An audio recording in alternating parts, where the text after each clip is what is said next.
Donc on continue toujours. La somme, donc on a vu que la somme de deux nombres pairs est paire. La somme de deux nombres impairs est paire. Maintenant je vais voir la somme d'un nombre pair et un nombre impair. Donc soit n, un nombre pair. N', un nombre impair. Donc c'est parce que n c'est un nombre pair, donc il va s'écrire sous la forme n égale 2k. Normalement, au niveau de la rédaction, je dois écrire donc. Alors, n pair signifie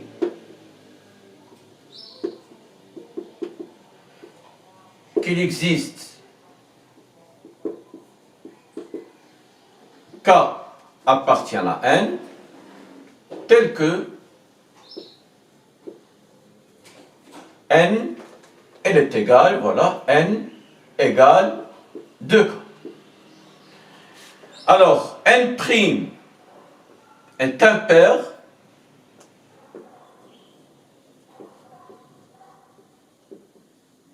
signifie qu'il existe k' appartient à n tel que n égale 2k' plus 1. Donc, n plus n', ce n'est que 2k plus 2k' plus 1, ça veut dire tout simplement c'est 2 facteurs de k plus k' plus 1. Et là, donc, le k plus k', ce k et k' sont dans n, donc leur somme, elle est dans n. Donc, je vais poser ceci, c'est un certain k seconde. Donc, je vais avoir l'existence de k seconde appartient à n, tel que n plus n' égale 2k secondes plus 1. Donc, on a vu que la somme de deux nombres pairs est paire, la somme de deux nombres impairs est paire, et finalement, la somme d'un nombre pair et un nombre impair, elle est impaire. Alors, comme conclusion, donc, on va dire tout simplement que, donc, le résumé de tout ceci, que la somme de deux nombres, la somme de deux entiers naturels,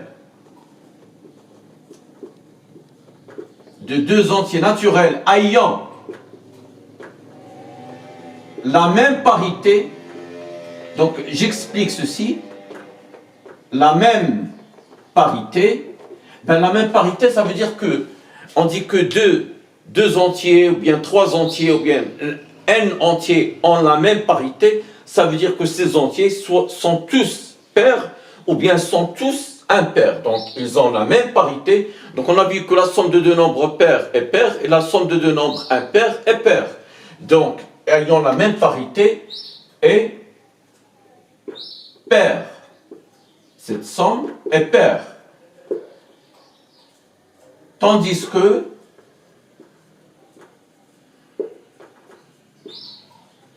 la somme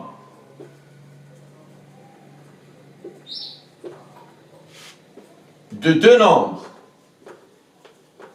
ou bien de deux entiers, n'ayant pas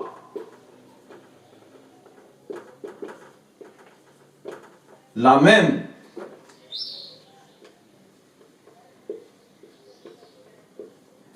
parité,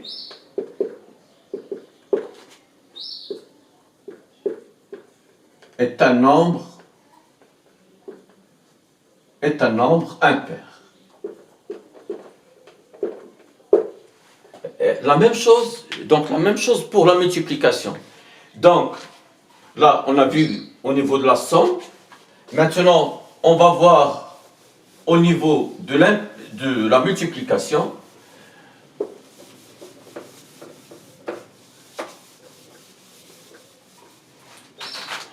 Alors, si je passe à la multiplication,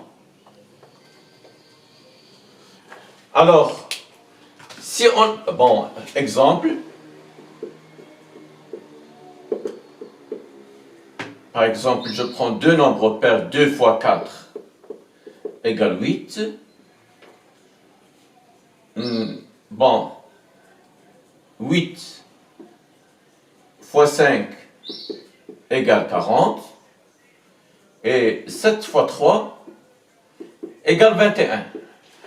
Donc, d'après ceci, donc on conclut que dans deux cas, le produit est pair. Et dans un seul cas, le produit il est impair.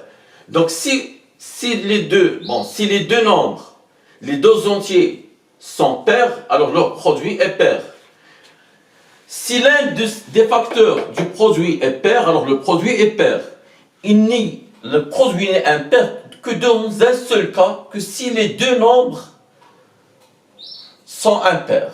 Que si les deux nombres sont impairs. Donc je peux démontrer, donc comme on a fait la démonstration pour la somme, je vais démontrer pour la dernière. Donc, c'est la même procédure. Donc n, je prends par exemple n, voilà, donc n impair. Donc signifie l'existence,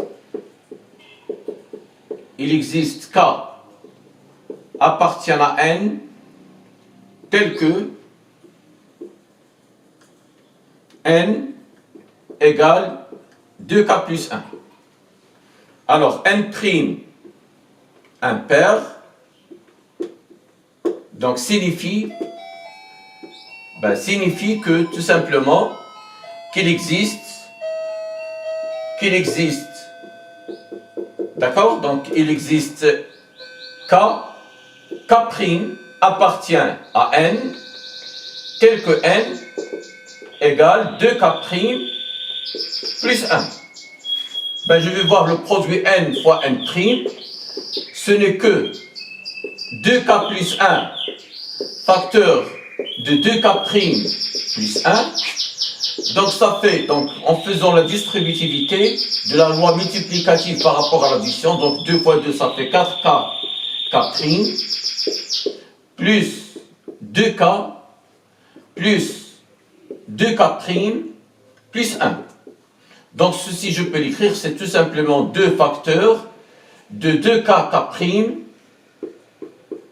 plus k plus k' plus 1. Alors en posant cette valeur, ces k secondes, qui appartiennent à n comme somme et produit des éléments qui appartiennent à n, donc ceci il est égal tout simplement à 2k secondes plus 1, donc le produit de deux nombres impairs est impair, donc on peut vérifier la même chose pour le produit d'un nombre pair est pair et le produit d'un nombre pair est impair. Donc le produit n'est impair que si les deux facteurs sont impairs. Donc ceci, on va avoir comme résultat le produit de deux nombres consécutifs, donc soit n appartient à n, donc n facteur de n plus 1 est pair.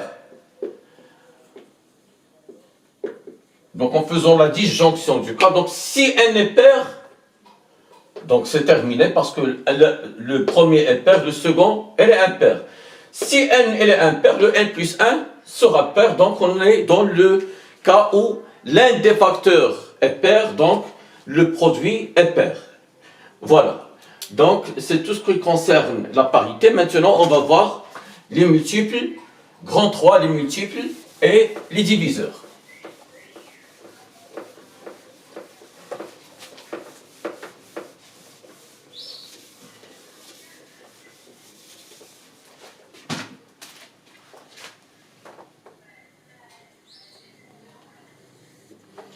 Alors, grand 3,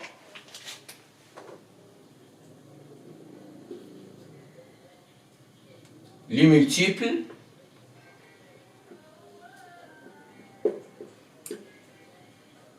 et les diviseurs.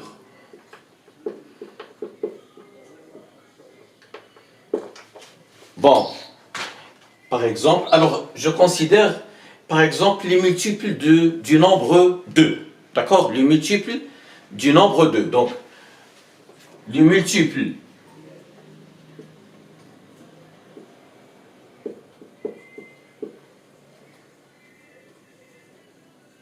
de l'entier naturel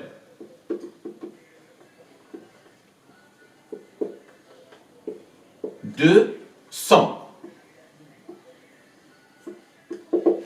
Donc 0, 2, 4, 6, 8, etc. Donc si je pose m indice 2, c'est le multiple, m ça veut dire multiple de 2, donc ça commence par 0 parce que 0 fois 2 égale 0. 1 fois 2 c'est 2. 2 fois 2 c'est 4. 6, 8, 10, etc. Donc c'est un ensemble qui est infini. Par exemple, si je veux le multiple de 8, donc c'est 0. 0 c'est un multiple de tous les nombres, parce que 0 c'est un élément absorbant, parce que 0 fois un nombre réel en général, il est égal à 0. Donc 0 c'est un multiple de tous les nombres. Donc ça c'est 0, 8, 16, 24, 32, etc. Voilà donc les multiples d'un nombre. Donc on dit que, bon, la définition, donc 8 est un multiple de 2 parce qu'il existe 4, tel que 8 égale 4 fois 2. 10 est un multiple de 2 parce qu'il existe 5, tel que 10 elle est égale à 5 fois 2. 20 est un multiple de 2 parce qu'il existe 10, tel que 20 égale 2 fois 10. Donc, comme définition,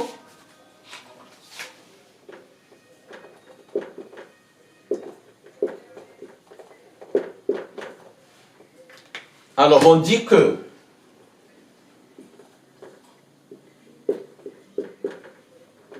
A est un multiple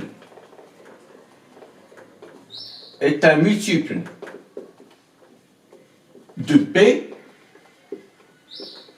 ben si seulement si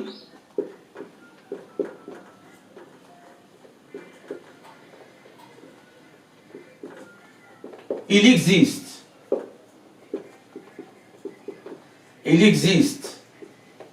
K appartient à N tel que tout simplement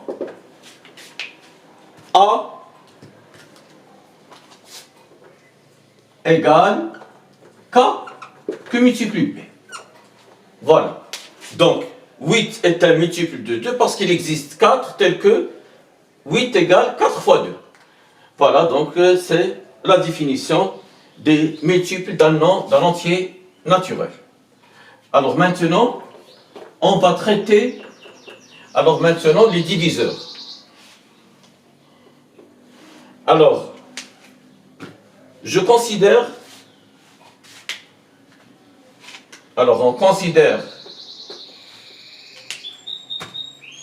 on considère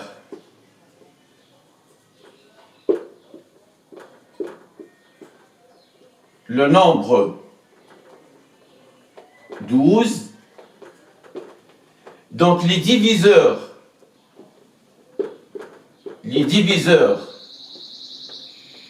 de 12 sont donc 1, 2, 3, 4, 6 et 12. Donc on va le noter.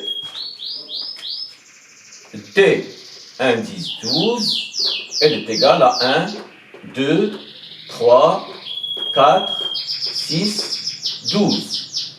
Maintenant, si je vous demande par exemple les diviseurs de 36, D de 36, elle est égale 1, 2, 3, 4, 6, 9, 12, 18 et 36. D'accord? Voilà. Donc, contrairement à l'ensemble des multiples, c'est un ensemble infini. Vous voyez, les multiples de 2 et les multiples de 8, c'est un ensemble infini, mais l'ensemble des diviseurs, c'est un ensemble fini. Donc, 1, par exemple, D de 12, il contient 1, il est divisible. Donc, 12, 1 divise 12, parce que 12 divisé par 1 égale 12. Et 12 divise lui-même, parce que 12 divisé par 12, c'est 1. 1 et 12 sont appelés les diviseurs propres, ou bien les diviseurs triviaux du nombre 12. La même chose pour 1 et 36. D'accord? Donc, toujours un nombre est là, au moins, donc, sauf 1. Donc, il a deux diviseurs, c'est le nombre lui-même et 1. Mais 1, il n'a qu'un seul diviseur, c'est lui-même. Bien, alors, donc, je vais donner brièvement la définition.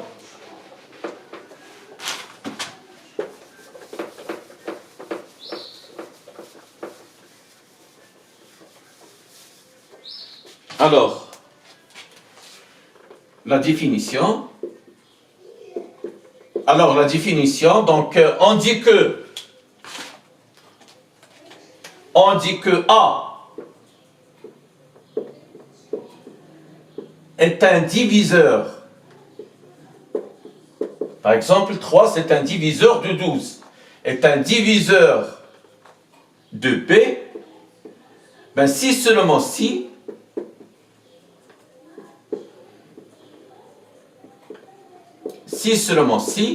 il existe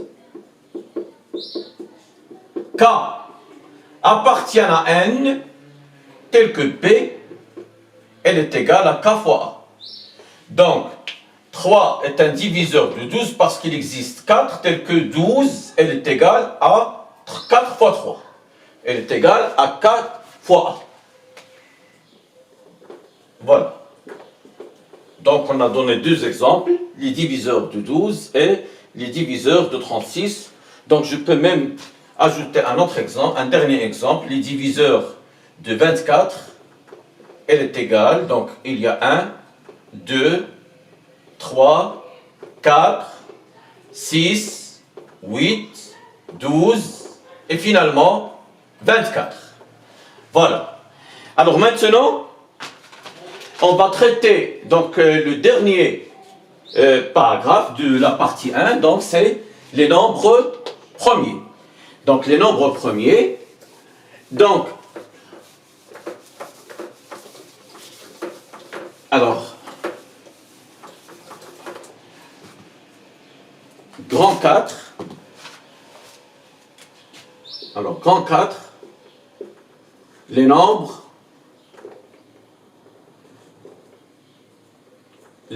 premiers.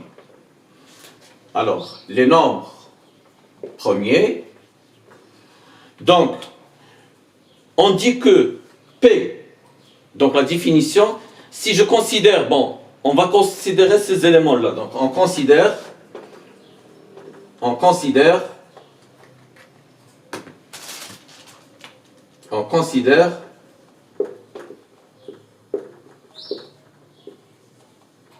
les entiers naturels suivants.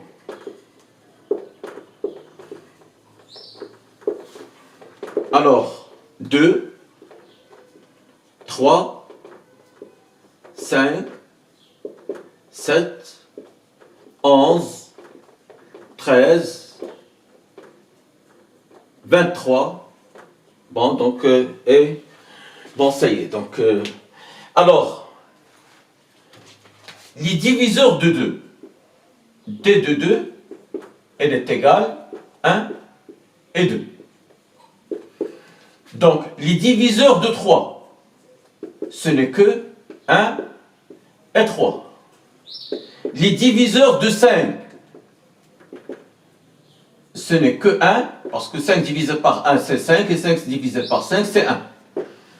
Les diviseurs de 7, c'est 1 et 7.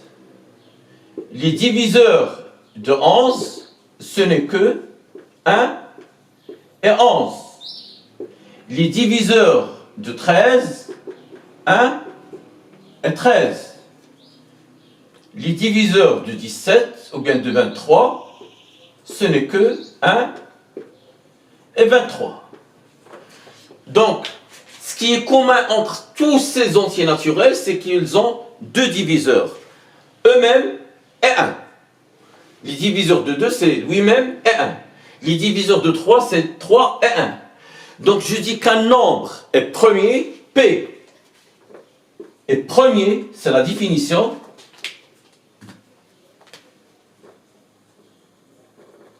Alors, P est premier, ben si seulement si,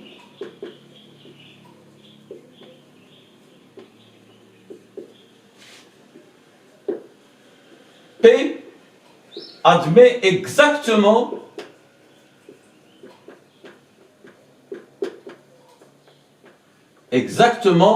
deux diviseurs. Deux diviseurs, 1 et P.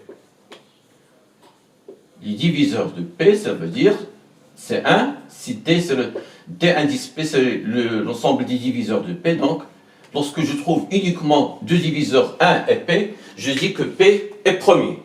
Bon, 1, je pose la question, est-ce que 1 est un nombre premier? Ben non, parce que 1 admet un seul diviseur. Pour que P soit un nombre premier, il doit admettre deux diviseurs, lui-même et 1.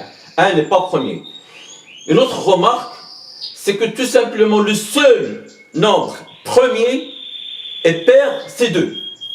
Parce que le nombre premier pair qui suit 2, c'est 4. Et 4 admet 3 diviseurs, 1, 2 et 4. Parce que tous les nombres qui sont pairs, sauf 2, ne sont pas premiers parce qu'ils admettent au moins donc un diviseur qui diffère de eux-mêmes et 1, ce qui est 2. D'accord? Donc, par exemple, 6, elle a donc 1, 2, 3 et 6. Donc, tous les nombres qui sont premiers sont forcément des nombres impairs, sauf le nombre 2. Sauf le nombre 2. Donc, si un nombre est premier, donc, soit elle est égale à 2, soit qu'elle est impaire. Mais la réciproque est fausse. Par exemple, je considère l'élément 15.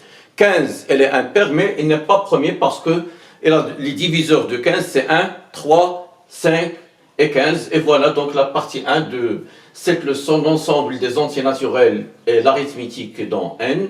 On a traité l'ensemble des entiers naturels, N et N étoiles, la parité, les multiples et les diviseurs, et finalement les nombres premiers. Donc, je vous remercie.